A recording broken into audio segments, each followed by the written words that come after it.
Hello and welcome! My name is Emil and I am the creative director of Systemic Reaction. With me I have Simon Lasena, who is the lead designer on Ravenbound. He will be playing the game today and I will tell you a bit about it. Ravenbound is a live, open-world roguelite set in a deadly but beautiful fantasy realm inspired by folklore. It's the next game from developer and publisher Systemic Reaction, which is part of the Avalanche Studios group. And it's being developed by a small team in our Stockholm office. Now, what we're playing today is an alpha build, so just a standard caveat that it's not a finished game, there may be some bugs and placeholder stuff, but just don't look at those and we'll be fine. Now, what we're gonna play today represents someone having played about an hour or so of the game, getting past the tutorial, unlocking some new things, but not yet completing the first boss. This room you will see a lot in the game, because this is where you return to every time you die. And this is a roguelite, so expect to die a lot.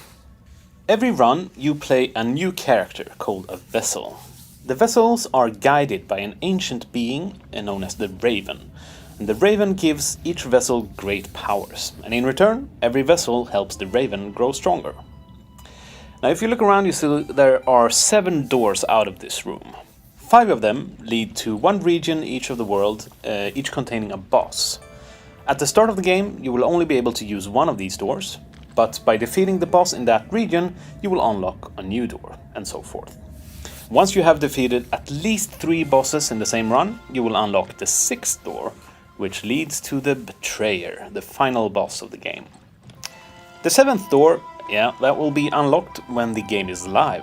As with our previous titles, we have a strong commitment to a living experience beyond launch, and we are very excited to share more about that at a later date. But for now, let's kick this off and head out through the Door of Gales. So, welcome to Avalt, the island making up the world in Ravenbound. As you can see, the perhaps most striking power each vessel has is the power to turn into a raven. This is the main way to traverse large distances in the world. You will not be able to go in and out of Raven mode at any time, but once you take to the sky, there is no limit to where you may go. Ravenbound uses the Apex engine. It's building on our 20 years of experience making open world games. But this is the first time we're bringing the roguelite genre into that open world. As a roguelite, Ravenbound is a faster paced game than many we've done in the past, and it offers the choices of an open world, and this is represented by the different locations you can go to. Each region is filled with locations, full of enemies, large or small, for you to kill, because this is an action roguelite and most of your time will be spent fighting. So, we've come to the region of Klippdal. Once protected by the God of Sky, this lush coastline features a lot of windswept cliffsides, and it's tied to the element of air. Now let's have a closer look at some of these locations. The icons above them show you what enemy type occupies each location, and the skulls show you how difficult they are, from 1 skull all the way to the dreaded 5 skull locations.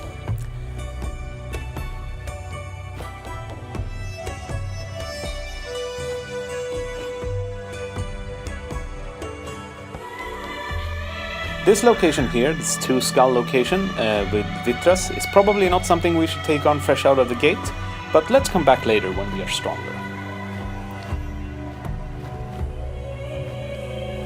The world as a whole remains the same in between runs, but you will never know what locations and enemies you will encounter each run, since that is randomly generated. As you can see, this icon looks a bit different. That is because this is a key location. In every region there are 3 key locations, and completing these will earn you a key. You need all 3 of them to open the tomb, which is where the region boss is. Now this is just a 1 skull location, so Simon should be able to take this on immediately. Another one of the Raven powers is the Raven Sense, or the ping as we often call it. At any time on foot you can use this to highlight nearby enemies and chests, or to just quickly spy around for your nearest surrounding locations. Alright, here we go. The combat of Ravenbound is fast-paced, it's frantic, it's rewarding you for keeping up the intensity. But to maximize your success, you need to weigh when to use quick, staggering attacks and when to use heavy damage-dealing ones. Multiple attacks completed in a chain will result in a heavy finisher if uninterrupted. You have two defensive mechanics as well, but even these are mainly about giving you the window to go on the offensive. We have the dodge. This will quickly let you move around the battlefield and follow up with an attack which will send you right back into the fray. Then we have the Raven Guard. This will soak up damage while held, but if you stay defensive for too long, it will drain completely, which leaves you vulnerable. Different tactics will be viable depending on the enemy. Some enemies can guard against your attacks, and the best way to punch through is with a heavy guard break attack.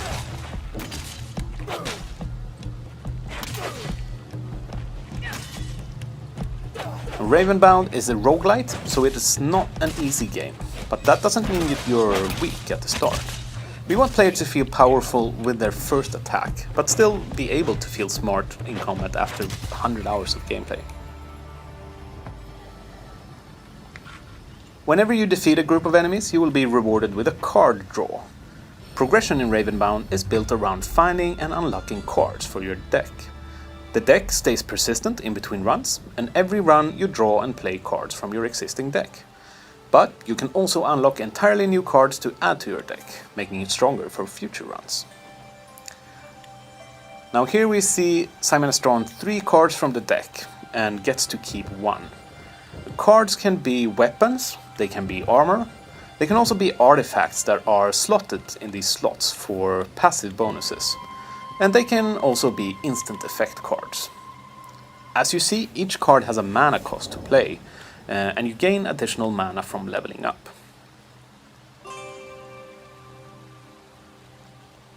Okay, let's play this weapon, which should let us take on some tougher foes.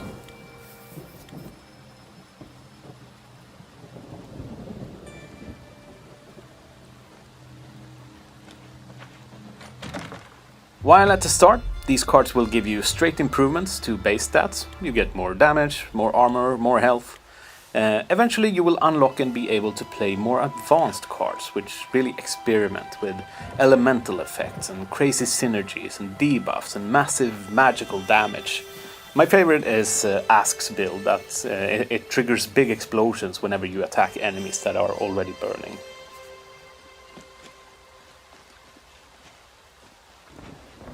While you can get good just by mastering the combat mechanics, these card builds are what will really let you punch above your weight, eventually even letting you take on the Betrayer.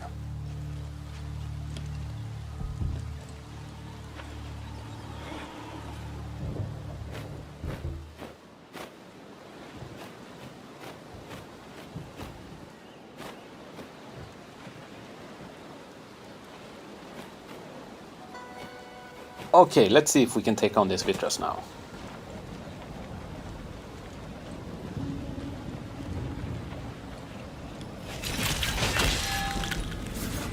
These Vitras will prove a lot more challenging than the earlier bandits.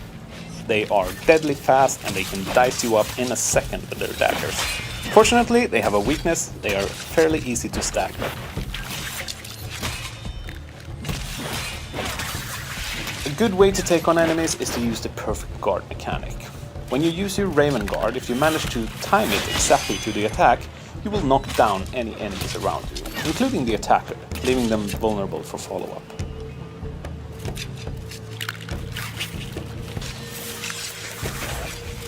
In a similar fashion, you can perfect dodge incoming attacks. If successful, this will make your following attacks for a short duration do a lot more damage.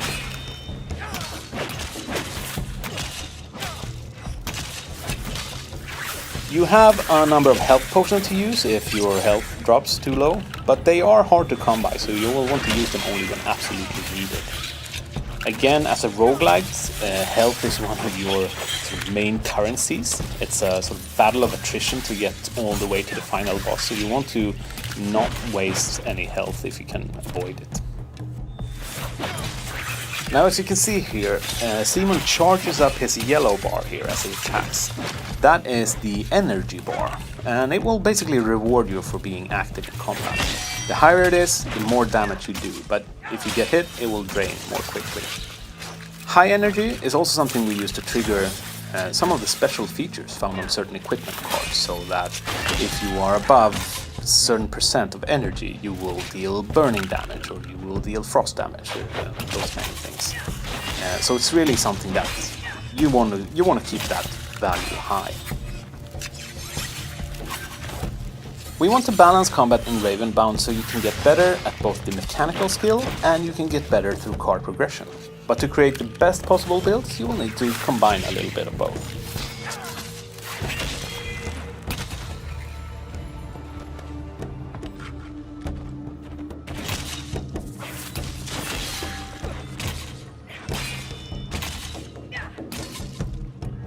Okay, that was all of them. Let's see what our card draw is.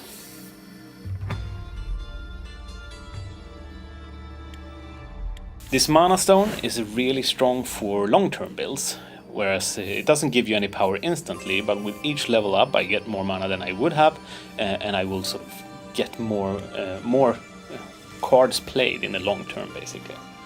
This was a 2-skull location, which means there should be chests about. Chests can provide you additional cards, and the more difficult the location, the more numerous or high-value chests you find, and you will be able to find better cards in better chests, essentially. Alright, this looks good. Let's use this one.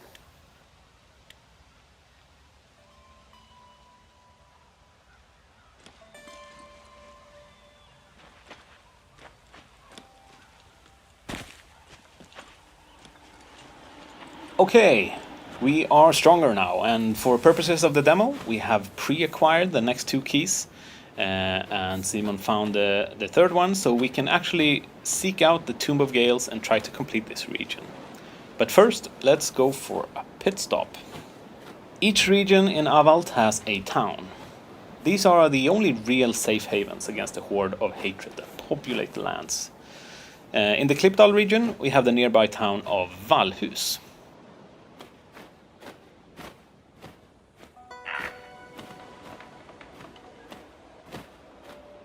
Now, towns are great points to return to during a run, as they offer various benefits.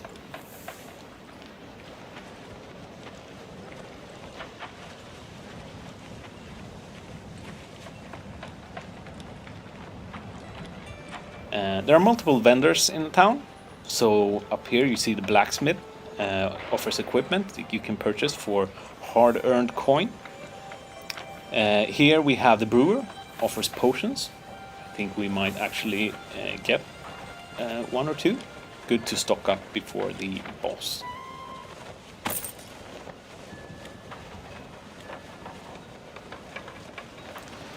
Now each town also has a town member offering you 1 quest for each run per town. And the quests give you a good opportunity to earn XP, money to restock on your potions.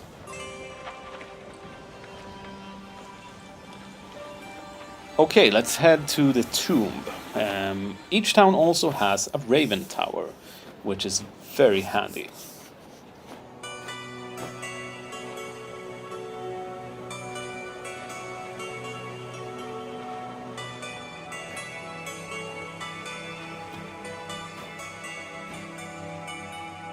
The tombs house the locked-away gods of the elements, in this case Svali, the goddess of sky. But before we can reach her, we need to fight our way through the Acolyte, which is the guardian boss of the tomb.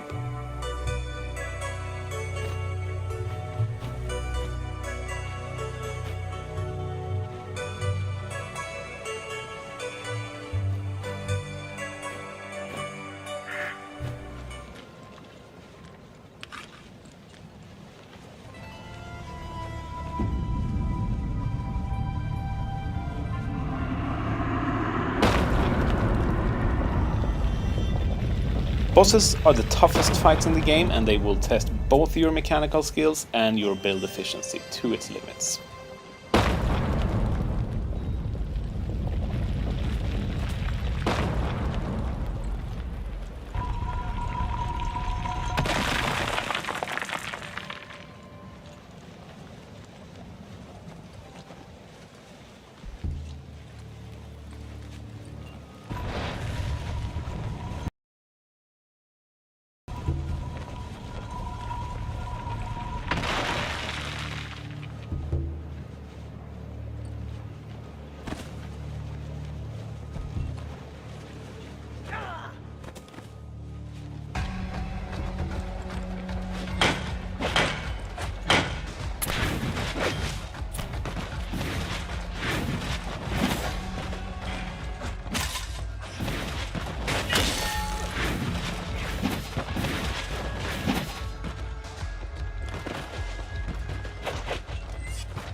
We died. Not really surprising. Again, this is a roguelite.